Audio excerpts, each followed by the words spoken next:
नमस्कार, मी बंडू धोत्रे, अध्यक्ष इकोप्रो संस्था चंद्रपूर. लोहार डोंगरी लोहखान प्रकल्प आणि सोबतच चंद्रपूर जिल्ह्यातील वाढता मानव वन्यप्राणी संघर्ष तो कमी करण्याच्या अनुषंगाने मागील अनेक वर्षापासून या क्षेत्रातील कार्यकर्ता म्हणून सातत्याने ज्या मागण्या करत आहे, विविध स्तरावर जे काम करण्यात आलेलं आहे, या सर्व मागण्यांना घेऊन जिल्हाधिकारी कार्यालयासमोर 5 मार्च 2026 पासून अन्नत्याग सत्याग्रह सुरू आहे आणि आज या अन्नत्याग सत्याग्रहाचा 8वा दिवस आहे.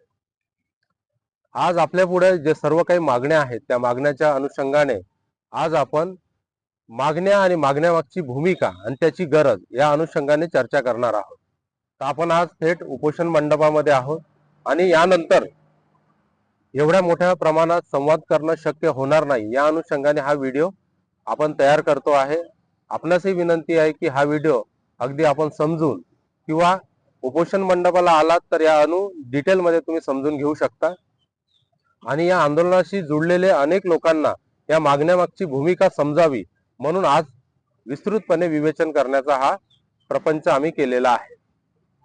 यामध्ये पहिली महत्वाची जी मागणी आहे, ज्याची चर्चा होते, ती आहे लोहार डोंगरी लोहखान प्रकल्प. म्हणजे हा खान प्रकल्प अत्यंत धोकादायक आहे असं आम्ही पर्यावरणवाद्यांचं म्हणणं आहे. त्याच्या मागची भूमिका काय तर ती भूमिका आपण आता समजून घेणार आहे की लोहार डोंगरी हा लोहखान जो प्रकल्प आहे त्यासाठी आपल्याला समजावं लागतं की कुठल्याही वनक्षेत्रामध्ये त्यांचे भ्रमण मार्ग. तर हा प्रकल्प जो येतो तो लोहार डोंगरी प्रकल्प जो आहे ताडोबा अंधारी व्याघ्र प्रकल्पाच्या पूर्वेकडे आणि उत्तरेकडे जाणाऱ्या अत्यंत महत्वाच्या कॉरिडॉर मध्ये आहे आणि कुठल्याही उद्योगाला परवानगी देण्याच्या संदर्भामध्ये त्याच्यासाठी पहिले त्यांना लीज प्राप्त केली जाते. लीज झाल्यानंतर त्यांना TOR वगैरे मिळतो.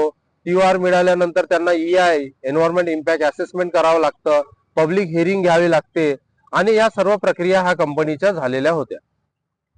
परंतु यामध्ये वन्यजीव विषयक परवानगीची आवश्यकता होती, कारण की हे संपूर्ण वनक्षेत्र जे आहे ते अशा महत्वाच्या कॉरिडॉर मध्ये आहे. तर राज्याचे PCCF यांनी तो प्रस्ताव राज्य वन्यजीव सल्लागार मंडळाकडे पाठवला आणि राज्य वन्यजीव सल्लागार मंडळाच्या बैठकीमध्ये हा विषय आल्यानंतर पहिल्यांदा त्याच्यावर एक समिती गठीत करण्यात आली होती, त्रिसदस्यीय. आणि ही त्रिसदस्यीय समिती गठीत करण्यात आल्यानंतर समितीने फील्डवर व्हिजिट केली आणि फील्डवर व्हिजिट करून एक अहवाल तयार केला आणि त्या अहवालानुसार पुढे ही मीटिंग काही कालांतराने लागली. तर ही मीटिंग झाली आहे राज्याची बैठक 6 जानेवारी 2026. या मीटिंग मध्ये या अहवालावर विचार करून निर्णय घेण्यात आलेला, हा अहवाल सबमिट करण्यात आलेला होता. हा तो अहवाल आहे. या अहवालाच्या याच्यामध्ये सर्व काही बाबी सांगितलेल्या आहेत, ते समजून घेणं अत्यंत गरजेचं आहे. या अहवालात काय सांगितलं गेलेलं आहे की हा जो कॉरिडॉर आहे तो अत्यंत महत्वाचा आहे. हे जे जंगल आहे कुठल्याही प्रोटेक्टेड म्हणजे संरक्षित क्षेत्र म्हणजे व्याघ्र प्रकल्प अभयारण्य याही पेक्षा मौल्यवान आहे. या जंगलात 60 वाघांपेक्षा अधिक वाघांचा अधिवास आहे. त्यापेक्षा इतरही वन्य प्राणी या ठिकाणी आहेत आणि या खाणीमुळे अपरिमित निसर्गाची हानी होणार, असे अनेक मुद्दे या ठिकाणी सांगितलेला आहे. त्यातला सर्वात महत्वाचा मुद्दा आहे त्या आंदोलनाची आपल्या जे महत्वाचा गाभा किंवा केंद्रस्थानी कुठला विषय असेल तर या जिल्ह्यात वाढणारा वाघ मानव संघर्ष. या रिपोर्ट मध्ये म्हटलेलं आहे की याच्यामुळे मोठ्या प्रमाणात मानव वन्यप्राणी संघर्ष हा वाढणार आहे. मग हे सर्व मुद्दे मांडल्यानंतर शेवटी हा रिपोर्ट हे म्हणतो की म्हणून या प्रकल्पाची शिफारस करण्यात येत नाहीये. परंतु शेवटचा जो पॅरा आहे तो अत्यंत महत्वाचा आहे. त्याच्यामध्ये एक अट घालून दिली गेलेली आहे. ती अट म्हणजे ही खान फक्त 35.96 हेक्टर म्हणजे जवळपास 100 एकरच्या खाली आहे. परंतु त्याच्या सभोवताल आम्ही 1000 पट मोठी अभयारण्य बनवू आणि खाणीला परवानगी देऊ आणि 12 वर्षानंतर त्याला खोदकाम झाल्यानंतर त्याला खाणीचा पाठ करू म्हणजे अभयारण्याचा पाठ करू. आता याच्यामध्ये जर म्हटलं आहे की खाणीमुळे इतके सारे नुकसान होणार असेल तर अभयारण्य बनवून खाणीला परवानगी देण्याचा विचार असेल तर निश्चितच मग खाण होण्यामुळे जे प्रॉब्लेम्स होणार आहे ते नंतर सँच्युरी बनवून खाण बनवली तरी सब प्रॉब्लेम्स होणारच आहे. तर आपला कन्सर्न जो आहे महत्वाचा या जिल्ह्यातला जर संघर्ष थांबवायचा असेल आणि चंद्रपूर जिल्ह्यातला निसर्ग आपल्याला सांभाळायचा असेल तर निश्चितपणे आपल्याला ही खाण थांबवणं गरजेचं आहे. आता हे मी म्हणतोय का, मी माझा स्वतःचा आग्रह करतोय का, अट्टहास आहे का, तर हा रिपोर्ट म्हणतोय आणि ह्या रिपोर्टच्याच आधारावर आपण या साऱ्या काही गोष्टी बाबी मानत आहे. तर ही खाण या पर्यावरणासाठी अत्यंत धोकादायक असणार आहे. मध्यंतरीच्या काळामध्ये एक विषय चालला की आम्ही परवानगी दिलेली नाही, आम्ही हा प्रस्ताव वरती पाठवलेला नाही. तर या संदर्भामध्ये आपल्याकडे जे उपलब्ध दस्तावेज आहे त्याच्यामध्ये प्रामुख्याने लक्षात येईल की 25 फेब्रुवारी 2026 ला विधानसभेचं कामकाजाचं हे पूर्ण उत्तराची ही माहिती आहे. याच्यामध्ये 27 आमदारांनी प्रश्न लावलेला आहे. त्यापैकी त्या दिवशी 3 आमदार या ठिकाणी बोलले. माननीय आमदार अस्लम शेख, माननीय आमदार डॉक्टर नितीन राऊतजी, माननीय आमदार आदित्य साहेब ठाकरे. यांच्या प्रश्नावर उत्तर देताना शेवटी म्हणतात की राज्य वन्यजीव मंडळाच्या 25व्या बैठकीमध्ये सदर प्रकल्पास मुख्य वन्यजीव रक्षक तथा प्रधान मुख्य वनसंरक्षक यांनी व त्रिसदस्यीय समिती यांनी घालून दिलेल्या अटीच्या अधीन राहून पुढील कारवाईसाठी राष्ट्रीय वन्यजीव मंडळाकडे शिफारसीत करण्यात आले आहे. वन्यजीव मंडळ किंवा राज्य सरकार हे परवानगी देत नाही, ते शिफारस करते आणि या शिफारसीवर national board for wild life हा निर्णय घेते. तर आमचं तेच म्हणणं आहे ना, तुम्ही परवानगी दिलेली नाही आहे, तुम्ही शिफारस केलेली आहे. ते शिफारस राज्याची जी जबाबदारी होती, इच्छा लोकांचं संरक्षण करायचं आहे, वन्यजीवांचं संरक्षण करायचं आहे, त्या दृष्टीनं हा निर्णय आहे, हा चुकीचा आहे. तर राज्य वन्यजीव मंडळ आणि राज्य सरकारने ही वन्यजीव विषयक परवानगी नाकारावी अशी स्पष्ट मागणी आहे. परंतु हाऊसमध्ये वेळोवेळी दिले जाणारे उत्तर आणि ते याच्या संदर्भातला विचार करणं गरजेचं आहे आणि त्या जनतेने समजून घ्यावं. हा रिपोर्ट उपलब्ध होणार आहे, तो रिपोर्ट तुम्ही बघावा आणि सोबतच या ठिकाणी जर शिफारस केलेली आहे त्याचे मिनिट्स सुद्धा उपलब्ध आहे आपल्याकडे. तर राज्य वन्यजीव सल्लागार मंडळाच्या बैठकीचे जे मिनिट्स आहेत आपल्याकडे त्याच्यामध्ये हे स्पष्ट केलेलं आहे की त्यांनी ते रिकमेंड केलेलं आहे. एक महत्वाची मागणी आहे, ते मागणी समजून घेताना आपल्याला ही गोष्ट समजून घ्यावी लागेल की चंद्रपूर जिल्हा आता लँडमाईन वर आहे असं समजा. चंद्रपूर जिल्हा हा जंगलाचा जिल्हा, पण आता काय ओळख झाली आपल्या जिल्ह्याची, सर्वाधिक वाघ मानव संघर्ष असलेला जिल्हा. जेव्हा एखाद्या ठिकाणी एखादा व्यक्ती मारला जातो तर लोकांचा आक्रोश फुटून पडतो, हजारो लोक त्या ठिकाणी येतात. त्या लोकांचं का म्हणणं आहे, त्या ग्रामस्थांचं का म्हणणं आहे, त्यांची साधी मागणी आहे की हा संघर्ष कमी झाला पाहिजे. आम्ही सातत्यानं वन्यजीव संरक्षणासाठी लढत आलेलो आहोत आणि याच ठिकाणी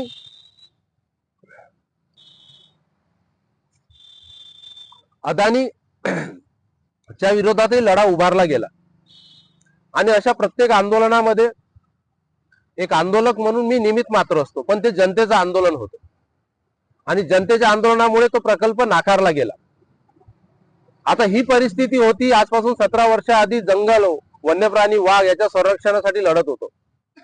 परंतु आता जिल्ह्यातली परिस्थिती कशी आहे, लोक वाघाला गोडी घाला, मारा म्हणून आता रस्त्यावर आंदोलन करू लागलेले आहे. मुंबई पुण्याकडे हेच आंदोलन होते. त्या बिबट्याच्या हल्ल्यात, उसाच्या मळ्यात असणारे जे बिबटे आहेत त्याच्यामुळे काही हल्ले मागच्या काळात झाले, ते हे अधिवेशन बिबट्याच्या हल्ल्यावर गाजलं. एखादा आमदार बिबट्याच्या वेशामध्ये येतो आणि प्रशासनही जागं होतं. परंतु चंद्रपूर जिल्ह्यातले मागल्या 5 वर्षातले 200 मृत्यूचा आपण विचार करणार नाहीये का? ताडोबामध्ये जात असताना तो आनंद मिळवित असताना आपल्याला फक्त वाघ पाहण्याचा आनंद आहे, परंतु त्याच्याच बाजूला वाघाचं दुसरं रूप आहे, ज्यामुळे लोक आक्रोशित आहे, लोक भीतीयुक्त आहे. ब्रह्मपुरी वन विभाग अशा पद्धतीचा वन विभाग आहे ज्या ठिकाणी 27 मार्च 2020 नंतर लॉकडाऊन लागल्याचं आपल्या सर्वांना माहिती आहे. पण तिथं अशी परिस्थिती, जेव्हा एखादा वाघ प्रॉब्लेमॅटिक होतो तर त्याला पकडत असताना, ती मोहीम राबवत असताना पंचक्रोशीमध्ये भीतीचं वातावरण राहते.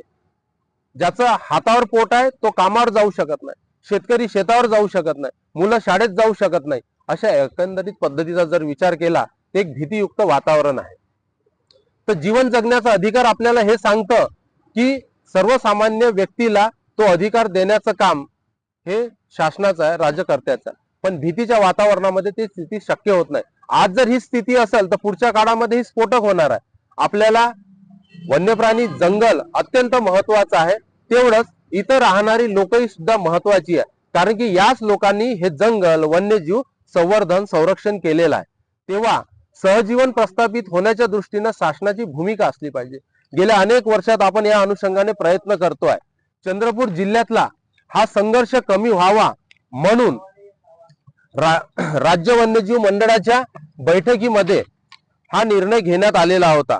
तर आपल्याला माहितीसाठी सांगतो की याच बैठकीमध्ये 7 ऑगस्ट 2020 ला 15व्या बैठकीमध्ये माननीय मुख्यमंत्री यांनी चंद्रपूर जिल्हा वाघ मानव संघर्ष एक टेक्निकल कमिटीची घोषणा केली. त्या समितीमध्ये वन अधिकारी, या क्षेत्रातले तज्ञ आणि सोबतच सामाजिक कार्यकर्ते अशा लोकांची 11 सदस्यीय समिती होती. आणि ही टेक्निकल कमिटी तयार झाल्यानंतर वरील समितीने 5 जानेवारी 2021 रोजी अभ्यास गटाचा अहवाल शासनास सादर केला. त्याच्यानंतर 17व्या बैठकीमध्ये 20/10/2021 ला हा अहवाल स्वीकारला गेला. हा स्वीकारत असताना याच्यामध्ये असं म्हणलं की अहवालावर मंडळामध्ये सखोल चर्चा करण्यात आली व चंद्रपूर जिल्ह्यातील मानव व्याघ्र संघर्षावरील उपाययोजना सुचवण्यासाठी स्थापित अभ्यास गटाने तयार केलेला अहवाल मंडळाने स्वीकारला व सदर अहवालाची अंमलबजावणी करण्यासंदर्भात शासनास शिफारस करण्यात आली आहे. पण गेली 5 वर्ष 2021 नंतर आज आम्ही 2026 मध्ये याची अंमलबजावणी झाली नाही. तर आमची काय मागणी आहे याच्यामध्ये? अहवाल तयार करा, कमिटी तयार करा असं नाही म्हणत आहे. अहवाल तयार आहे, त्याची अंमलबजावणी करा.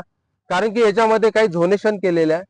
वाघ कुठं राहणार, वाघ मानव सहजीवन कुठं होऊ शकते, बफर सारखं क्षेत्र, आणि कुठं वाघ नाही राहू शकत, माणूस राहू शकते.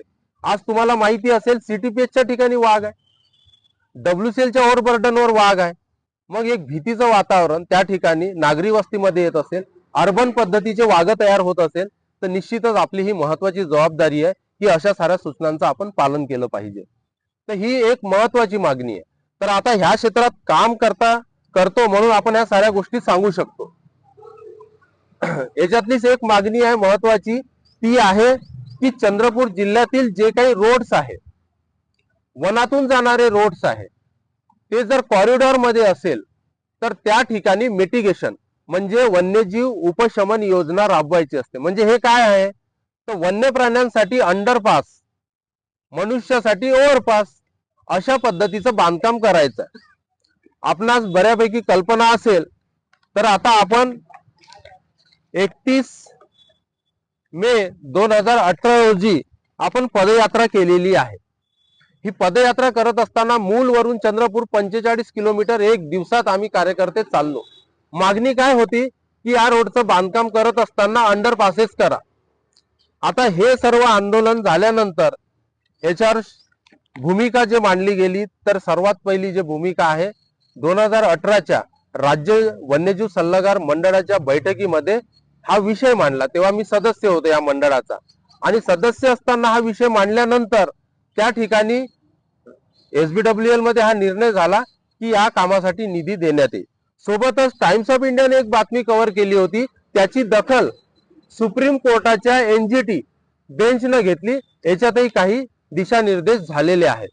आता या अनुषंगाने आपण म्हणतो आहे चंद्रपूर जिल्ह्यातील जेवढे काही रोड्स आहेत, तुम्हाला माहिती असेल जर तुम्ही वरोरा चिमूर जर गेलात तर चिमूरच्या पुढे खडसंगी जवळ अशा पद्धतीचं अंडरपास बांधलं गेलेलं आहे. आता घोडाझरीच्या जवळ ते होत आहे. तर हे रोडचं बांधकाम करा, विकासाला तर बिलकुल कोणी विरोध करत नाहीये. पण हे विकास साधत असताना शासनाने जे नियमच घालून दिलेले आहे, कायद्यामध्ये तरतूद आहे, अशा साऱ्या गोष्टीची अंमलबजावणी झाली पाहिजे. तर हा अत्यंत एक महत्वाचा विषय आहे, तो सुद्धा या मागणीमध्ये आहे. त्याच्यानंतर ची एक मागणी आहे, ती मागणी म्हणजे चंद्रपूर जिल्ह्यामध्ये घोडाझरी आणि कनारगाव हे अभयारण्य घोषित केले गेले. हे घोषित केले गेले केव्हा, तर घोडाझरी अभयारण्य घोषित केलं गेलं मार्च महिना आहे, 23 मार्च 2018 या महिन्यात आता 8 वर्ष झाले.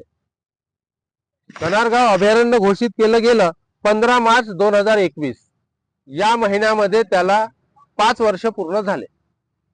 आता कनारगाव म्हणजे वनाचा दर्जा बदलला, परंतु त्या ठिकाणी अजूनपर्यंत कर्मचाऱ्यांच्या नियुक्ती नाही. त्याच्या पहिले जर म्हणू तर ते हस्तांतरण नाहीये, ते कुठेतरी FDCM कडे आहे, प्रादेशिक कडे आहे.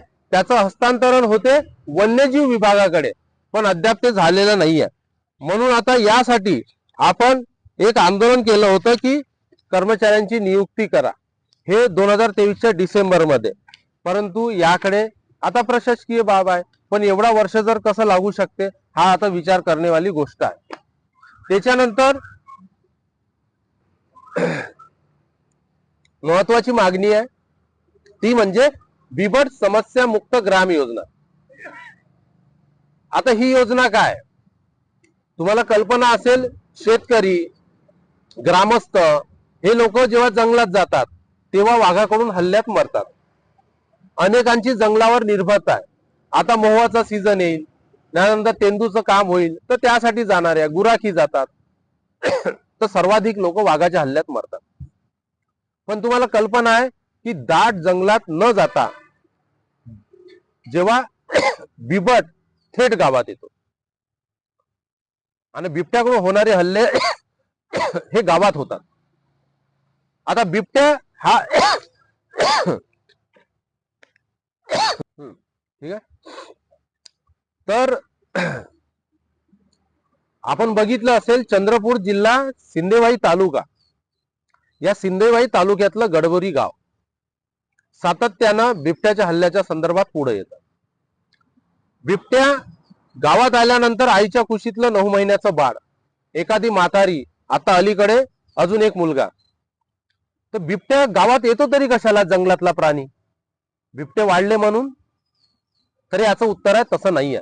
बिबट्याचा इतिहास आपण जर समजून घेतला तर अनादी काळापासून बिबट हा लोकवस्तीच्या जवळच मानवी सहवासानं गुजरण करणारे जे जनावर आहे मानवी वस्तीत, त्याच्यावर गुजरण करत आलेला आहे. तो दिवसाला जवळच्या जंगलात राहू शकतो की गावाच्या बाजूला असणारा हाईड प्लेस आहे, झुडपं झाडपं, तिथं राहू शकतो, पण रात्रीच्या वेळेस तो गावात प्रवेश करतो. त्याचं आवडतं खाद्य आहे कुत्री आणि डुकरी. आता हे कुत्री आणि डुकरी एखाद्या गावात वाढण्याचं काय कारण असू शकते? त्याचं कारण आहे गावात उकिरडा आहे, अस्वच्छता आहे, म्हणून ही संख्या वाढते. मग ही संख्या वाढते तर मग पहिले सफाई करावी लागते. तर अशा पद्धतीची एक योजना डिझाईन केली. याच्या माहितीसाठी मी तुम्हाला सांगेल की ही घटना आणि ही योजना तयार करण्याच्या मागची भूमिका काय. तर अर्जुनी हे गाव आहे मोहर्लीच्या बाजूला, त्या गावात 5 लोकांचा मृत्यू झाला 2018 मध्ये. बिबट्यानं सलग 5 लोकांना मारलं. तेव्हा 15 लाख रुपये सानुग्रह मदत निधी होती, तर ते 75 लाख रुपये दिले. त्याच्यासोबत लोकांचे आंदोलन व्हायला लागले. ते एक अंदाज काढला की 25-30 लाख आता सोलर फेन्सिंग हे वगैरे द्या लागेल. तर त्या एक बिबट्याला पकडायला 1 करोड रुपये लागले. मग यानंतर लक्षात आलं की एवढा खर्च करून एखादा बिबट आपण पकडतो, तर मग बिबट्याकडून लोक मेल्यावर उपाययोजना करण्यापेक्षा त्याच उपाययोजना आपण पहिले केल्या तर. वन विभागाकडून नेहमी JCB लावली जाते, सफाई केलं जाते, झाडी झुडपी काढले जाते, नाल्यातला कचरा काढला जाते, प्रत्येक घटनेनंतर होते. अनेक गावामध्ये वन विभागाकडून प्रकाश व्यवस्था केली जाते, कारण की प्रकाश नाही आहे तिथे, म्हणून बिबट्या येतो वगैरे वगैरे. तर याच्यावर एक योजना तयार केली, prevention is better than cure. बिमारी झाल्यावर उपचार करण्यापेक्षा बिमारीच नका होऊ देऊ ना. बिबट्या आल्यावर त्याला कसं पकडायचं याचं नियोजन करण्यापेक्षा बिबट्याच गावात येणार नाही याचं नियोजन करा. अशा पद्धतीची ही योजना तयार केली. बिबट्याचे हल्ले भरपूर आहे, तर ही झाली झेडपीची योजना, कारण की स्वच्छता विषयक काम आहे. या अनुषंगाने 2018 पासून सातत्याने पाठपुरावा करण्यात आलेला आहे. पालकमंत्र्यांच्या पुढे सादरीकरण झालेलं आहे. आता हे मुख्य कार्यकारी अधिकारी असेल, जिल्हाधिकारी असेल, हे मुख्य कार्यकारी अधिकारी, आणि हे मिनिट्स किंवा बैठकीचे पत्र आहे शासनाचे, आणि विविध अधिकाऱ्यांसोबत त्यांचे मिनिट्स आहे. तर हे सर्व त्यांना मान्य आहे. याचं अंमलबजावणीच्या संदर्भात हे झाले, तर हे सर्व जिल्हाधिकारी कार्यालय स्तरावर आहे. तर आता याच्यावर तर इथेच निर्णय होऊन जाईल, पण ते झाली तर निश्चितपणे हा हल्ले रोखण्याच्या अनुषंगाने एक पाऊल आपण उचलू शकतो, ज्या गावामध्ये स्वच्छता राहील, प्रकाश व्यवस्था राहील, तर आपल्याला स्वच्छतेविषयक कामं पण होईल. तर ही एक अत्यंत महत्वाची मागणी आहे. त्याच्यानंतरची जी मागणी आहे ती व्याघ्र जिल्ह्याची मागणी आहे. हा व्याघ्र जिल्ह्याची मागणी आपण का करतो आहे? नाव झालं पाहिजे आपलं, एवढे लोक मरत आहेत तर व्याघ्र जिल्हा पाहिजे. तर 2012 मध्ये हे घोषित होणार होतं, कारण की 2012 मध्ये आपलं एक उपोषण झालं नागपूरमध्ये. त्याच्यामध्ये अनेक मागण्या होत्या, 16 मागण्या तेव्हाही होत्या. तर त्याच्यातलं एक सिक्रेट सर्व्हिस फंड आणि व्याघ्र जिल्हा, वनपाटील अशा काही मागण्या त्या ठिकाणी होत्या. तर व्याघ्र जिल्ह्यावर 2013 ला एक प्रस्ताव तयार करण्यात आलेला होता. तो पीसीसीएफ कडून प्रधान सचिव वने म्हणजे शासनाला पाठवण्यात आलेला. तर याच्यामध्ये एक कॉन्सेप्ट नोट त्यावेळेस तयार करण्यात आली होती. आता मात्र निश्चित 2013 म्हणजे पुढच्या आता 14 वर्षानंतर त्यात बरेच सुधारणा करणं गरजेचं आहे. व्याघ्र जिल्हा याच्यासाठी म्हणतो, एखाद्या घरामध्ये 4 मुलं आहे आणि 4 मुलांपैकी एक मुलगा कमजोर आहे, तो अभ्यासात कमजोर आहे, बाकीच्या गोष्टीत कमजोर आहे, त्याची हेल्थ कमजोर आहे. तर ऍज अ पॅरेंट म्हणून आपण काय करू? त्याच्याकडे विशेष लक्ष देऊ. मॅथ मध्ये कमजोर असेल तर त्याला विशेष शिकवणी लावू. तर चंद्रपूर जिल्हा अख्ख्या महाराष्ट्रामध्ये एक वेगळा जिल्हा आहे.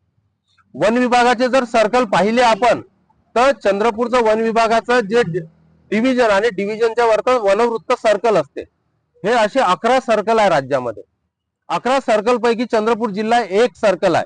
तर आता जर निधी वाटपाची वेळ आली तर ते त्या तुलनेने विचार करते की 11 आहे तर सारखेपणा ठेवायचा. चंद्रपूर जिल्ह्याच्या बाबतीत ते होत नाही. पण आता चंद्रपुराच्या आत विचार केला आपण, विशेष लक्ष देऊन विशेष निधी पाहिजे.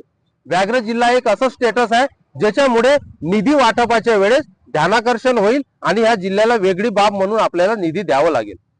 चंद्रपुरात ताडोबांधारी व्याघ्र प्रकल्प आहे, बफर झोन आहे, हे वन्यजीव विभाग आहे. चंद्रपुरात प्रादेशिक विभागाचे ब्रह्मपुरी, मध्य चांदा आणि चंद्रपूर असे 3 वन विभाग आहे. तिसरा आहे एफडीसीएम. अशा 3 विभागात विभागला गेला. पण वाघ कोणत्या क्षेत्रात आहे त्याच्यानुसार त्याचं व्हीआयपी आणि बीपीएल असं त्याची तुलना आपण करू शकतो. ताडोबातला वाघ मात्र व्हीआयपी आहे, पण त्याच्या बाहेरचा वाघ हा बीपीएल आहे. आता तुम्ही विचार करा, संघर्ष कुठे आहे? कोर बफर मध्ये अधिक संघर्ष असं ऐकलंय का तुम्ही? बाहेरच्या जंगलामध्ये. मग तो संघर्ष दूर करायचा असेल तर विशेष तरतूद करावी लागेल ना.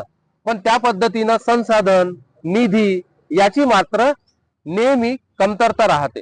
तर आपण याचं नियोजन व्हावं म्हणून ही मागणी आहे. माझ्यानंतर तुम्ही वन विभागाकडे जा, जिल्हा प्रशासनाकडे जा, मानव वन्यजीव हाताळणारे पोलीस विभाग यांच्याकडे जा. या सर्व मागण्याच्या अनुषंगाने तुम्ही जर त्यांना विचारलात की ह्या मागण्या फालतू आहेत का, ह्या मागण्याचा काहीच यूज नाहीये का, तर ते त्यांच्याकडून तुम्हाला उत्तर मिळेल की हे किती महत्वाच्या साऱ्या गोष्टी आहेत. तर याच्यासमोर साऱ्या गोष्टी जर झालेल्या आहे तर या अनुषंगाने आपण हे म्हणतोय की ह्या मागण्या झाल्या पाहिजे. आपण आता जर विचार केला, चंद्रपूर शहर पॉवर जनरेट करते, कारण की इथंच जंगल कापलं आपण, इथंच कोळसा काढतो आहे, इथंच जाळतो आहे, इथंच पॉवर जनरेट करतो आहे. राज्याची 25% वीज आपण पुरवठा करत आहे. त्या मोबदल्यात आम्हाला काय मिळत आहे? प्रदूषण. आम्हाला मिळतात दमा, अस्थमा, ब्रॉन्कायटिस, कॅन्सर सारखे आजार. जर विकासाची हीच परिभाषा असेल आणि अशाच पद्धतीचं संतुलन राखायचं असेल, म्हणून सहन करतो म्हणून आमच्याकडे अशाच पद्धतीनं पाहिलं जाणार असेल, तर निश्चितपणे याचा विचार करणं चंद्रपूरकर म्हणून या कुठलाही शहरातील नागरिक या दृष्टीनं पर्यावरणाचा विचार करून विचार केला पाहिजे. आता ही एक बाब झाली, प्रदूषणाच्या बाबतीत आपल्याला हे मोबदला मिळत आहे. तर दुसरी बाब सांगतो, ताडोबात वाघ आहे, पर्यटन मोठं आहे. या पर्यटनाचा लाभ किती लोकांना मिळतोय? स्थानिकांना मिळतोय का? स्थानिकांना तो लाभ मिळत नाहीये. तो लाभ स्थानिकांना मिळावा, हे वाघ आपले आहे, हा पर्यटन आपला आहे, ही भावना वाढीस लागली पाहिजे. मग निश्चितच अशा पद्धतीचं धोरण शासन स्तरावर राबवणं तेवढंच गरजेचं आहे. तर म्हणून आपण एक मागणी करतो आहे की आता जे ताडोबा सोबतच आपल्याकडे आता कनारगाव आणि घोडाझरी अभयारण्य घोषित येत आहे, इथं मात्र आपण नव्या प्रयोगाने सुरुवात केली पाहिजे.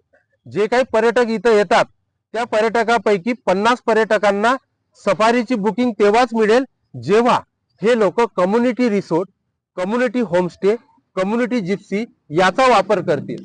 आता काही ठराविक लोकांच्या जर तुम्ही विचार केला तर एखादा पर्यटक जेव्हा येतो, एखाद्या जिप्सीमध्ये फिरतो, तर त्या ठिकाणी जर 2 फॅमिली आले असेल तर 7-8 हजार रुपये त्या सफारीचं बुकिंग होत असेल तर त्यापैकी ताडोबाला 1500-2000 रुपये मिळते. बाकी जिप्सीचं आहे, बाकी गाईडचं आहे, असं त्याचं बायफर्केशन आपण करू शकतो. तर ते 1,500-2 हजार रुपये मिळतं ना ताडोबाला, म्हणजे शासनाला, ते 1,500-2 हजार रुपये कॅल्क्युलेट होऊन वर्षाच्या शेवटी इक्वली डिस्ट्रीब्यूट होते बाहेरच्या बफर मधल्या 92 गावांना. आता एखादा पर्यटक आल्यानंतर तो जर रिसॉर्ट मध्ये थांबत असेल तर त्याला किती खर्च येते याची तुम्हाला कल्पना आहे. तर तिकडचे इकडे येणार म्हणजे 1,500-2 हजार रुपयाच्या तुलनेत तिकडे होणारा खर्च 10 पट असतो.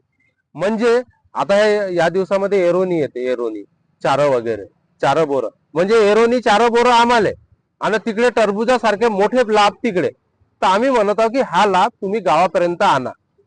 हे जर समोर 10 गावाचं एक क्लस्टर बनवलं, त्या ठिकाणी लोक थांबू लागलीत तर निश्चित रूपानं हा फ्लो आहे मोठा येईल आणि गाव विकासासाठी मोठा निधी मिळेल. आणि जेव्हा लोकांना वाटेल की या पर्यटनातून रोजगार निर्मिती होते, या पर्यटनातून गावाला लाभ मिळते, गाव विकास होते, तर कोणी म्हणेल की वाघ बी आपला आहे, पर्यटन बी आपला आहे. जर त्यातून मला मृत्यूच भेटत असेल, त्यातून मला शेतावर जात नसेल, शेतावरचं पीक कापायच्या वेळेस मला ते कापता येत नसेल, वन्य प्राण्याची भीती असेल, त्याच्यामुळे लेबर येत नसेल, तर हे आमच्यावर अन्याय आहे. कारण की आमची अर्थव्यवस्था कृषी प्रधान आहे. कृषीवर माझी अर्थव्यवस्था असेल आणि मी कृषीच करत नसेल तर निश्चितपणे याचा विचार करणं गरजेचं आहे. आम्ही सहन करासाठी नाही बसलेलो आहे. मित्रांनो, हे सर्व बोलण्याचं मागचं कारण कसं आहे, हे जे काही चालू आहे ना, याच्यातून नकारात्मकता भाव येत आहे. शासनानं कुठेही हा सरकारच्या विरोधातलं आंदोलन नाही आहे. बाळालाही दूध आई तेव्हाच देते जेव्हा ते रडते. मग जर आई आणि बाळाचं दोघातलं मातृत्व रडल्यानंतर त्याला दूध देण्याचं जर असेल तर सरकारकडे निश्चित आपण सत्याचा आग्रह करत असताना, आर्तहा करत असताना, गांधी मार्गाने, सत्याग्रह मार्गाने जर आंदोलन करत असेल तर हे राज्य सरकारच्या विरोधातलं आंदोलन राहू शकत नाही. आंदोलकांसोबत आणि त्यांच्या मागण्यांसोबत आणि मागण्यांच्या भूमिका जर आपण समजून घेतलं तर कुठेही विरोधाभासी चित्र राहणार नाही. आज मी एक बातमी बघितली की त्याच्यामध्ये सांगत आहे की खाणीला परवानगीच नाही तर सत्याग्रह कशाला. तर आता तुम्ही हे बघा, परवानगी आहे नाही आहे, पण ते समजून घेणं गरजेचं आहे. कोणी कुठेही असं भाष्य करू नये. मी का बोलतो आज 8व्या दिवशी पण, कारण की बोलल्याशिवाय हे विषय समजणार नाहीये, म्हणून हे आहे. आणि आज तुम्हा सर्वांना याच्यासाठी सांगतो आहे की आपण सारे हे जर विषय समजून घेतले तर इतरांना आपण सांगू शकतो. शायद आज उद्या परवा नंतर जर रुग्णालयात गेलो तर नाही राहणार आहे, तर लोक काय सांगणार आहे, कोण कोणाला सांगणार आहे हे विषय. तर अशा पद्धतीचे सर्व विषय, ही मागणी माझ्या मागे आहे. ही मागणी अत्यंत महत्वाची आहे. म्हणजे आपण काय करतोय आणि कुठल्या टोकाला चाललोय तर हे विचार करणं गरजेचं आहे. चंद्रपूर जिल्ह्यातला अत्यंत संवेदनशील असा एक वन विभाग, ब्रह्मपुरी वन विभाग. थोडस तुम्ही कॅल्क्युलेशनच्या बाबतीत समजून घ्या. ताडोबाचं बफर झोन आहे. ताडोबा असं कोर मध्ये आहे, गोल 625 स्क्वेअर किलोमीटर. त्याच्या सभोवतालचं क्षेत्र आहे 1100 स्क्वेअर किलोमीटर. ह्या 1100 स्क्वेअर किलोमीटरचं क्षेत्र याचंही आहे आणि ब्रह्मपुरी वन विभागाचंही आहे. आता गावं बघा, इकडे गाव आहे 92, पूर्ण गाव ना काही रिटी आहे तर 83 असे गाव आहे, आणि इकडे गाव आहे 650. तुलना होऊ शकते का? ठीक आहे. दुसरं, या ठिकाणचं जंगल सलग आहे. पद्मापूर पासून चालू केलं तुम्ही तर तिकडे कोलाऱ्यापर्यंत जाईपर्यंत सलग. इकडे स्कॅटर्ड तुकड्या तुकड्या तुकड्या तुकड्यामध्ये आहे. मधातच FDCMचं जंगल आहे आणि ते सुद्धा त्यांच्या ताब्यात आहे. त्यांच्या ताब्यात असल्यामुळे तिथं काही नियंत्रणच नाही राहत. तिथं वाईल्ड लाईफ मॅनेजमेंट नाही, काही नाही, कोणता वाघ आला गेला काहीच कळत नाही. आणि या ठिकाणी वाघ किती असावे तर त्याला आपण अभ्यासाच्या बाबतीमध्ये वाईल्ड लाईफच्या भाषेमध्ये कॅरिंग कॅपॅसिटी म्हणतो, वहन क्षमता. उदाहरण म्हणून समजू की तुमच्या घरी आजोबांच्या पासून तुम्ही तुमच्याकडे राहत आहे 3 पिढ्यापासून. आजोबा आहेत, आजही बाबा आहे, आपण आहोत, आपली फॅमिली आहे. या सर्व अनुषंगाने त्या घराची क्षमता मात्र 15 लोकांची आहे. आता या 3 पिढ्यापासून आपण ते घरं वाढवली नाही, रूम्स काढल्या नाही, आज झाले 30 लोक. राहू शकता का? हे राहू न शकल्यामुळे छोट्या छोट्या गोष्टीसाठी संघर्ष होणार. तर या वन विभागामध्ये 40 वाघांची वहन क्षमता आहे. किती? आज किती वाघ आहे समजा, 65 मोठे वाघ आहे, त्याच्यातले 43 वाघिणी आहे, त्यांना 70 बछडे आहे. आणि 17 सब अडल्ट आहे. सब अडल्ट म्हणजे अवयस्क, म्हणजे ही संख्या 150च्या घरात जाते. मग आपण एखाद्या क्षेत्रावर अन्याय करतो आहे का? तो व्याघ्र प्रकल्प आहे का? ते कंट्रोल्ड आहे का? गावाची लोकसंख्या पाहिली तर प्रचंड मोठी मोठी गाव आहे, लाखोच्या घरात ती लोकसंख्या आहे. मग अशा परिस्थितीमध्ये आपण त्या ठिकाणी अभ्यास करून त्या ठिकाणी त्या लोकांना न्याय द्यायचा आहे का नाही द्यायचा, त्यांचा जीवन जगण्याचा अधिकार आपण याचा विचार करायचा आहे की नाही करायचा. आपण एका वर्षाची आकडेवारी पाहू. 5 वर्षात 200 लोक मेलीत ना, त्यातले 47 लोक म्हणजे 47 एका वर्षातली आहे, आणि त्या 47 मधले 18 लोक इच्छे आहे. मग वाघानं मारलं म्हणून त्या वाघांना पकडायचं आहे, तर मागच्या वर्षी 10 वाघ पकडले, आणि या वर्षी 2 महिन्यामध्ये आता 1 वाघ पकडला. या वर्षी 2 महिन्यामध्ये 7 लोक मृत्यू झाले. उपोषण चालूच असताना मामल्याकडची घटना झालेली आहे. आता ह्या सर्व घटना घडत आहे म्हणून तिकडे जंगलात जाते म्हणून मरते एवढं म्हणून आपण शांत बसण्याची गरज आहे का? तर आपल्याला त्या साऱ्या गोष्टीचा विचार करावा लागणार आहे. जर ही जे नकारात्मक भावना सर्व दृष्टीने जर वाढीस लागली तर पुढच्या काळामध्ये मोठं संकट उभं राहणार आहे. आपल्याला जीवन जगण्यासाठी महत्वाची गोष्ट आहे ते हे. मला तुम्ही एक उत्तर द्या. मी इथं उपोषणावर आहे, बरोबर आहे. यापूर्वी तुम्ही जवळून ओबीसीचंही आंदोलन बघितलेलं आहे. आता रमजान सुद्धा चालू आहे, जैनांचा चातुर्मासही होतो. अनेक धर्मामध्ये उपवास सांगितलेले आहे. उपवास विविध आजारावरती रामबाण उपाय असतो. उपवास राहिला तर लोक मरत नाही, कळलं का? उपवास राहिला तर लोक तुरंत मरत नाही. पण आता इकडे दाखव या कुणालला मी आता 7 दिवस पाणी नाही देत, अन्न बी नाही देत, पाणी बी नाही देत. 7 दिवसानंतर डिहायड्रेशन म्हणा, स्टार्वेशन म्हणा, याच्याने त्याचा मृत्यू होण्याची संभावना आहे. हे चंदूभाऊ आहे. चंदूभाऊ, तुम्हाला आता उत्तर द्यायचं आहे. चंदूभाऊ, मला हे उत्तर अपेक्षित आहे की मी तुमचं आता नाक तोंड दाबून ठेवतो पुढच्या 5 मिनिटं. काय होईल? जोऱ्याने. तर मित्रांनो, एक उत्तर तुम्हाला मी देतो आहे. अन्ना वाचून आपण मरू नये एकदाच. पाण्या वाचून मरायला काही दिवस लागेल, पण हवे वाचून मी पुढचे 5 मिनिट नाही बघणार आहे. तर महत्वाचं काय? म्हणून मूलभूत गरजा म्हणून अन्न, वस्त्र, निवारा या गोष्टीची जेव्हा चर्चा करत होतो, आजच्या काळामध्ये हवा आणि पाणी हे महत्वाची गरज आहे. हे कुठंतरी आमच्या जनप्रतिनिधी राजकर्त्यांना समजलं पाहिजे. तर मागच्याच महिन्यामध्ये चोपणे सरांनी एक न्यूज लावली. काय न्यूज होती ती? 28 दिवसापैकी 26 दिवस प्रदूषणाचे. किती लोकांनी त्याच्यावर बोललं? किती लोकांनी त्याच्यावर प्रश्न विचारला गेला असेल? हाऊस मध्ये प्रश्न विचारला गेला असेल? तर हे प्रश्न आपल्याला समजणं गरजेचं आहे आणि जाणीव निर्माण होणं गरजेचं आहे की आपण करतो काय, कुठल्या दिशेला चाललोय. आज लहान लहान मुलं थ्रोट इन्फेक्शन. सौरभ राजूरकर सरांकडे त्या दिवशी मिसेसला घेऊन गेलं तर बघितलं किती लोकांची गर्दी आहे. आणि आता तिकडे आलापल्लीवरून लोक यायला लागले. ते सुरजागडचं आयरन ओरच्या प्रदूषणामुळे, रोडवर जाणाऱ्या ट्रकांमुळे होणारं प्रदूषण आणि त्याच्या मागे होणारा खर्च अधिक आहे. एका फेरीमध्ये जर 2000 खर्च होणार असेल तर आणायचं कोणी? कमाई किती आहे आपली? पण ह्या साऱ्या गोष्टीचा विचार करण्याच्या अनुषंगाने आपल्याला निसर्गाची गरज समजणं गरजेचं आहे. आता याच्यामध्ये काही गोष्ट आहे. एक वन पाटीलची एक मागणी केलेली.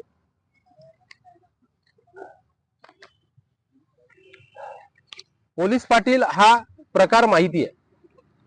वन पाटीलच्या संदर्भात सातत्यानं मागणी केली गेली. तर मी मगाशी सांगितलं की त्या आंदोलनामध्ये हा विषय पोहोचला, शासन स्तरावर विचाराधीन आहे. पण हा का गरजेचा आहे?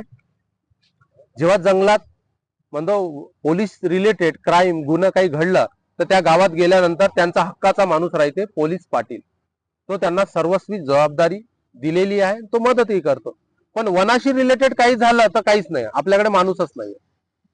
कारण की वनवापासून तर अनेक काम आता संघर्ष होत आहे. तो एक मधला दुवा लागतो ना गावकरी आणि शासन किंवा वन विभागाशी संपर्कात असण्यासाठी. तर हा पायलट प्रोजेक्ट म्हणून आपल्या जिल्ह्यामध्ये गरजेचा आहे. तर त्या अनुषंगाने ही वन पाटीलची भूमिका आहे. म्हणून वन पाटील जे जे संवेदनशील गाव आहे त्या ठिकाणी प्रायोरिटीवर म्हणजे प्राधान्यावर तयार केलं गेलं पाहिजे, अशी एक मागणी आपण या ठिकाणी करतोय. त्याच्यानंतरची मागणी आहे, आता आपल्याकडे इंदिरानगरला ते प्रस्तावित आहे. तोही राज्य वन्यजीव सल्लागार मंडळात बैठक झाली आणि नंतर ते कार्यान्वित झाली, जागा मंजूर झाली, पुढे झालं. पण नंतरच्या काळात त्याचं हस्तांतरण FDCM कडे करण्यात आलं आणि कामही थांबलेलं आहे. तर आता त्या कामाला निधी देणे आणि त्याचं हस्तांतरण वन्यजीव विभागाकडे करा म्हणून अशी एक मागणी आहे आपली. हा, तर आता आपण जे लढाई लढतो आहे ना, हे आपल्याला माहित आहे की कॉरिडॉर मध्ये हा प्रकल्प आला की आपण लढाईसाठी पुढे यायचं सातत्यानं. आता आमचा प्रवास बघा, गेली 20 वर्ष सातत्यानं सरकारच्या पुढे येतो. मग सरकारला असं वाटतं की पर्यावरणवादी हे विकास विरोधी आहे, पण आपण टेक्निकली ते विरोध करत आहे. जर हा विरोध व्हायचा नसेल तर प्रिव्हेन्शन म्हणून काय केलं पाहिजे की हा कॉरिडॉर आहे, या कॉरिडॉर मध्ये खाण किंवा अशा पद्धतीचं काम होऊ शकत नाही. मग गरजेचं आहे समजा ते काम म्हणजे रोड बांधायचा आहे तर विथ मिटिगेशन आपण करायचं आहे.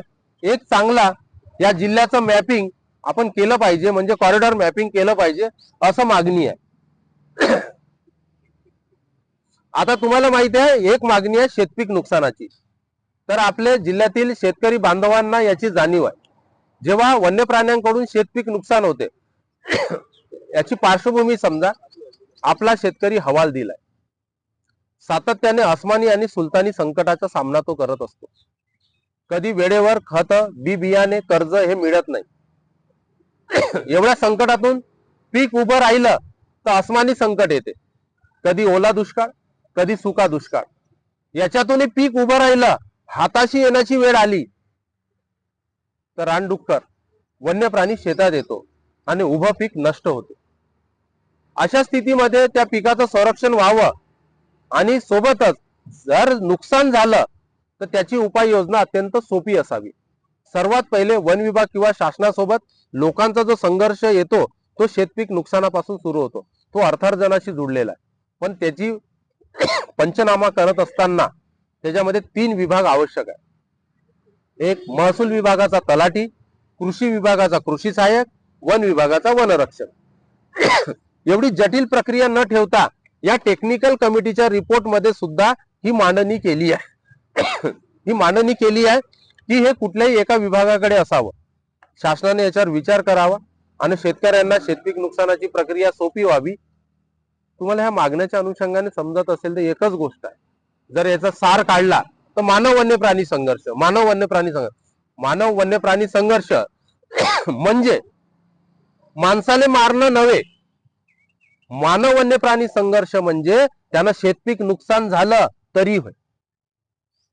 गावाकडे वन्य प्राणी आला आणि कॅटल मारलं त्याचं पाळीव जनावर, दुभतं जनावर, तरी संघर्ष होय. तो जर गावाच्या जवळ दिसला तरी संघर्ष होय. संघर्षाची व्याप्ती मोठी आहे, कारण की भीती म्हणजे संघर्ष होय आणि भीतीमुक्त वातावरण करणं ही आपली शासनाची जबाबदारी आहे. त्याच्यानंतरचं आहे काय रे, हा, तर आता तुम्हाला माहिती असेल आपल्याकडे पूर परिस्थिती निर्माण होते. हा पूर परिस्थितीमध्ये आम्ही इकोप्रोचं नगर संरक्षक दल सुरुवातीपासून काम करत आलेलो आहोत. तर डिझास्टर मॅनेजमेंट, जिल्हा आपत्ती व्यवस्थापन कार्यक्रम असा असतो. परंतु वाघ मानव संघर्ष आपण काय 2014 पासून याच्या संदर्भामध्ये बोलतोय. काही फाईल्स आपल्याला मिळालेल्या नाही. त्याच्यात पत्र लिहिलं माननीय मुख्यमंत्री महोदयांनी बिबट्याच्या नंतर त्याच्यावर आता विषय मांडलेला आहे. तर चंद्रपूर जिल्ह्यातला हा जो संघर्ष आहे तो त्याच्यामध्ये इन्क्लूड झाला.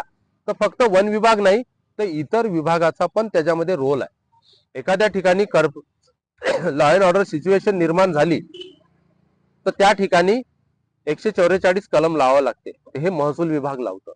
त्याची अंमलबजावणी कोण करतं तर पोलीस विभाग करतं.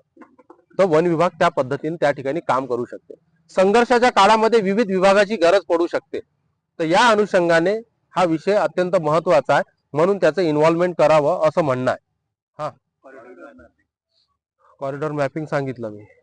नेक्स्ट, आता तुम्हाला माहिती असेल गोसेखुर्दचे जे कॅनल झालं ब्रह्मपुरी वन विभागामध्ये हा संघर्ष जो वाढीस लागला ना, तो कॅनलचा उजवा कालवा जो आला त्याच्यामुळे झाला. हे जंगल 2 भागामध्ये विभागलं गेलं आणि इकडचे वन्य प्राणी तिकडे जाऊ शकले नाही. त्याच्यामुळे हा वाघांनी आपला अधिवास तिथंच तयार केला आणि हळूहळू यांची सर्वाधिक निर्भरता ही कॅटलवर, पाळीव प्राण्यावर झाली.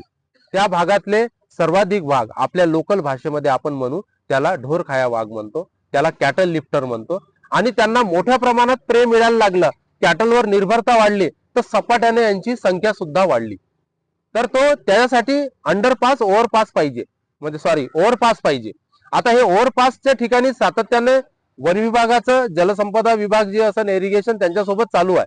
परंतु आता आपण काय म्हणतोय की आता एक नवा अभ्यास डीसीएफनी करून कुठे कुठे ते अंडरपासेसची गरज आहे आणि त्या ठिकाणी सुखरूप ते जाऊ झाले गेले पाहिजे. या अनुषंगाने जर आपण त्याचे ओव्हरपास करू शकलो तर निश्चित रूपाने तिकडचे वाघांचं स्थलांतरण, जो कॉरिडॉर ब्रेक झाला होता, तो कॉरिडॉर मधून वाघ पुढे जाऊ शकतील, अशा पद्धतीचं ती मागणी आहे.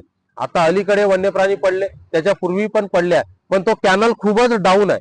कारण की ते मॅप आपण वॉटर लेवल बघतो ना, ते पाईप लावून, तर तेवढ्या लेवलवर ते खोदल्या गेलं, तर कुठे कुठे खूप जास्त खोदला गेलाय. त्याच्यामुळे तिथून तो प्रवास होऊ शकत नाही. तर त्यासाठी ती मागणी आहे. आणि महत्वाचं तुम्ही हे बघा, आपल्याकडे वनरक्षकांना मदतनीस अत्यंत आवश्यक आहे. एकेका वनरक्षकाकडे जवळपास 10-10, 15-15, 25-25 गाव आहे. चंद्रपूर जिल्हा अत्यंत संवेदनशील आहे या बाबतीमध्ये. तुम्ही त्याला पश्चिम महाराष्ट्राच्या जिल्ह्यासारखं नका बघू, जिकडे जंगल कमी आहे. जंगल जरी असलं तरी संघर्ष नाहीये, संघर्ष नाहीये सोबत वाघही नाहीये. इथं वाघ, संघर्ष, शेतपीक नुकसान, कॅटल किल, हे सर्व प्रकार आहेत जे संघर्षाशी रिलेटेड आहे. त्याला कुठेतरी हँड लागतो. तुम्हाला माहिती असेल, स्वाती ढुमणे नावाची एक वनरक्षक ताडोबामध्ये कार्यरत असताना, ट्रान्झिटचं काम करत असताना वाघाच्या हल्ल्यात मारली गेली. तेव्हा हा मुद्दा एवढा वाढला की विदाऊट मदतनीस, रोजंदारी मजूर, म्हणजे संख्या असल्याशिवाय ते करणार नाही. पण सातत्यानं तुम्ही बघितलं की दुर्घटना झाली की चर्चा होते, घटना मात्र रोज होते. जंगलात गेले, कॅमेरा ट्रॅप लावायला गेले, वाघ तिथं असतो. तर या संघर्षाला हे कर्मचारी सामोरं जातात. तर त्यांना मदतनीस आवश्यक आहे. मागच्या अलीकडच्या काळामध्ये तो मदतनीस निधी हवावी बंद झाल्याची चर्चा आहे. तर आपल्या जिल्ह्यामध्ये ते अत्यावश्यक आहे, म्हणून ते आपण मागणी करतो की त्या ठिकाणी. दुसरं महत्वाची गोष्ट आहे पीआरटी. चंद्रपूर जिल्ह्यातली हा संघर्ष विचार करता चंद्रपूर जिल्ह्यामध्ये सुरुवातीला 2017 मध्ये 100 गावामध्ये ब्रह्मपुरी वन विभागामध्ये पीआरटी, प्रायमरी रिस्पॉन्स टीम, गठीत करण्यात आली होती. एका गावातले 5-5 पोरं. हा प्रकार जरा तुम्ही समजून घेताना असा समजून घ्या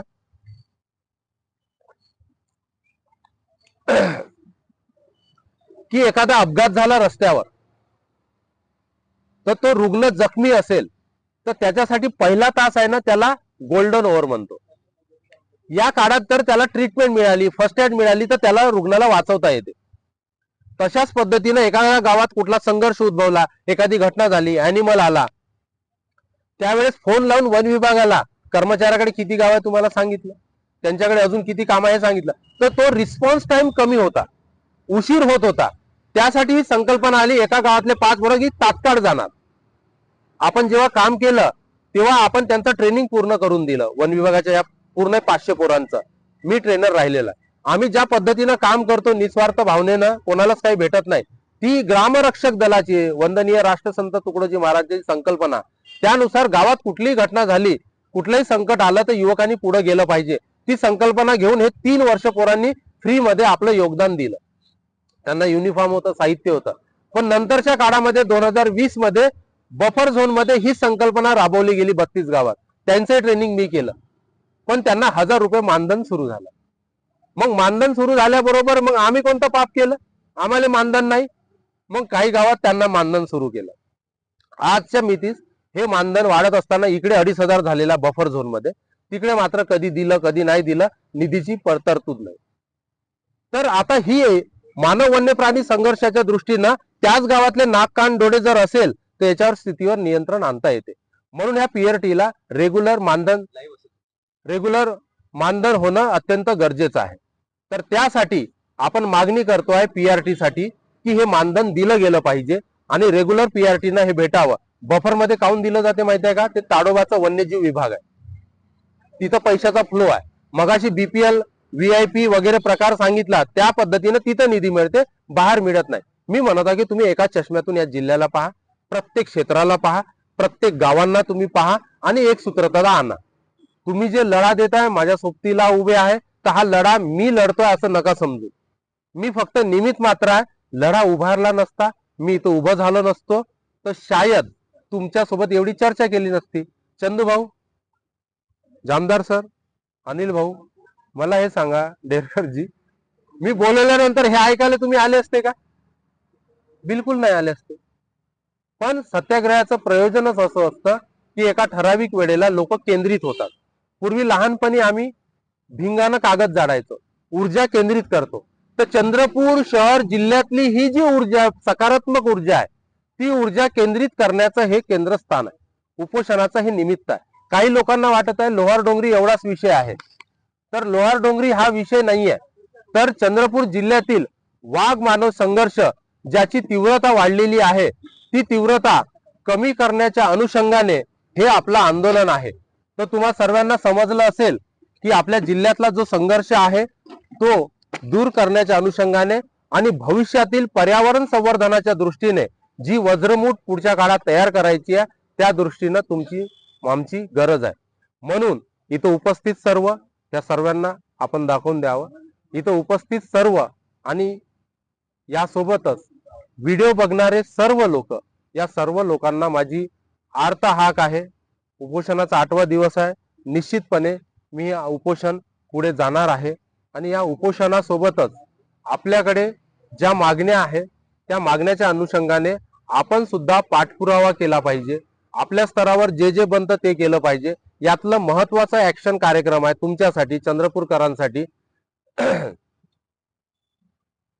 चंद्रपूरकरांसाठी शेवटचं या ठिकाणावरून हा व्हिडिओ मी याच्यापूर्वी काही बनवलेला नाही, पण एक माझी शेवटची या ठिकाणी आर्त हाक आहे चंद्रपूरकरांना, चंद्रपूर जिल्हा, महाराष्ट्रातील आणि देशातील सर्व सुजाण नागरिकांना, पर्यावरणाचा विचार करणाऱ्या नागरिकांना, की आपण ज्यांना शक्य आहे त्यांनी या उपोषण मंडपाकडे यावं. उपोषण मंडपास भेट देऊन, या ठिकाणी भेट दिलेले फोटो शेअर करून लोकांना सांगा की इथं येऊन तुम्ही ह्या मागण्या समजून घ्या. सोबतच ऑनलाईन पिटिशन एक सुरू आहे, त्या ऑनलाईन पिटिशनवर जाऊन साईन करा, इतरांना ते सांगा, त्या पद्धतीनं काम करा. उद्यापासून हँडबिल्सच्या माध्यमाने लोकांपर्यंत पोहोचण्याचा जो कार्यक्रम सुरू होत आहे त्याच्यामध्ये तुम्ही सहभागी व्हा आणि त्यांना सांगा, पत्रक देऊन, की ह्या मागण्या तुम्हाला ज्या समजलेल्या आहे या व्हिडिओच्या माध्यमाने समजेल. मी आजपर्यंत कुठलंच युट्यूब चॅनल वगैरे नाही आहे, पण तुम्हाला सर्वांना आग्रह करेल की हे जे युट्यूब चॅनल आहे या आंदोलनाच्या पुढच्या जे काही आहे ते तुम्ही याच्या संदर्भात संपर्कात राहण्यासाठी या पेजला तुम्ही लाईक करा, फॉलो करा आणि इतरांना शेअर करा. वेळोवेळी या निमित्तानं जे काही होणार याच्या घडामोडी आपण देऊ. याच्यात महत्वाचा संदेश आहे, हे आंदोलन शांतीच्या मार्गाने आहे, गांधींच्या मार्गाने आहे. याला कुठेच गालबोट लागू नये हा माझा प्रयत्न राहणार आहे. तुमचाही तसाच प्रयत्न राहील. मी शांततेच्या मार्गाने तो उपोषण सुरू राहणार आहे. तुम्ही या रचनात्मक कार्याच्या माध्यमाने तुम्ही सहभागी व्हा, रोज भेटी द्या, इतरांनी सांगा आणि कुठेही कोणी जर अशा पद्धतीची भाषा करत असेल, त्याला उद्रेक देण्याचा विचार करत असेल तर तो हाणून पाडा. कुठल्याच अफवावर विश्वास ठेवू नका. जे काही लोक या ठिकाणी जोडलेले आहे आणि या माध्यमाने, या चॅनलच्या माध्यमाने जो व्हिडिओ तुम्हाला येणार 1 मिनिटाचा असेल, 2 मिनिटाचा असेल, ते तुम्ही पहा आणि पुढच्या काळातल्या सर्व सूचना तुम्हाला मिळतील. आजपासून हा रोज सकाळ आणि संध्याकाळला एक व्हिडिओ तुमच्यापर्यंत पोहोचवण्याचा मी प्रयत्न करणार आहे. पण हे आंदोलन लोकशाही मार्गाने होणार आहे. म्हणून कुठल्याही अफवांना, जेव्हा आपली एखाद्या वेळेस तब्येत बिघडते तर निश्चितप्रमाणे प्रशासनाची जबाबदारी असते, त्याच्यामुळे त्या ठिकाणी जावं लागणार आहे, त्या ठिकाणी जाणार सुद्धा आहे. परंतु याचा चुकीचा संदेश पण गेला नाही पाहिजे. आपणही शांतता ठेवून या पद्धतीने आपण पुढे जाणार आहोत. आपण सर्वांनी हा व्हिडिओ बघितला यासाठी आपल्या सर्वांचे आभार. पुढची कारवाई आहे की तुम्ही हा व्हिडिओ इतरांपर्यंत पोहोचवा, उपोषण मंडपाला या. धन्यवाद.